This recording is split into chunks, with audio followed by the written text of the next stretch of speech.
So in today's video, I'm going to do 1000 laps around the Red Bull Ring on F122 and see just how fast you can get. So like I said, we're doing 1000 laps around the Red Bull Ring, which is the shortest track on the F1 calendar. If we're going to put this in terms of time, it is about 18 hours of just driving.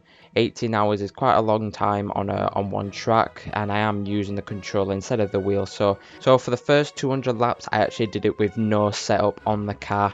I just went out there, just try to get used to the track and car best as possible from then on. So pretty much my first competitive lap time was on lap 25. It was a 105.399. And on lap 100, the first 100 laps, I managed to improve by 2 tenths on that time. And then on lap 200, I hit the limit for what I was going to do with no setup on the car. I went 2 tenths even faster and got a lap time of 1 minute 4.824.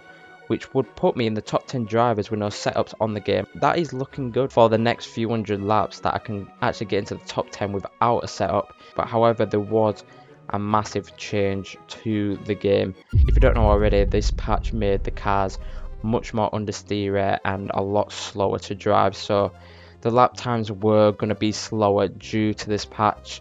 However, the time trial lobbies were reset in this time, so this was pretty much the best time I had to try and get the fastest time on the leaderboard. So on lap 300, 100 laps later, I managed to set a time 5 tenths faster, which was a 104.352, which was a pretty good lap time for me, a very good one, which gave me 63rd in the world, which was only just 4 tenths off the fastest guy. So it is looking good for the rest of the challenge, the rest of the 700 laps, that I can actually maybe improve. On lap 400, 100 laps later, I only managed to improve by just a few hundredths of a lap time of 104.339, and at this point I became very frustrated because I was wondering, why am I not gaining the 4 tenths? You know, 4 tenths isn't a huge amount, but around Austria is quite a big amount. So all the way through to lap 600 to 200 laps later, I was just experimenting around with setups, how to get faster, and decided to look online and just see what other people's lap times were with controller. The fastest driver on the game was Louis Welsh.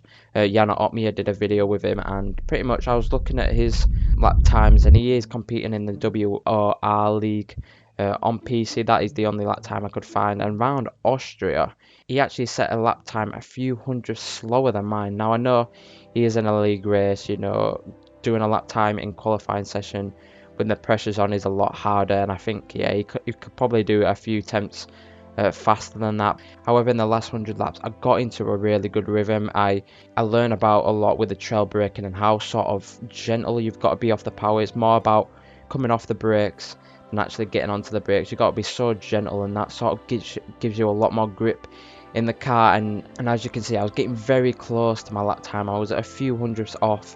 I was getting so close in the last 100 laps. However, in the end, I didn't manage to beat the lap time I set almost 600 laps ago. So in the end, I got a lap time of 1 minute 4.339, which gave me 157th in the world on the Xbox leaderboards, and I improved by pretty much 1 whole second. That is the end of the video. I hope you found it sort of interesting, and I will see you in the next one.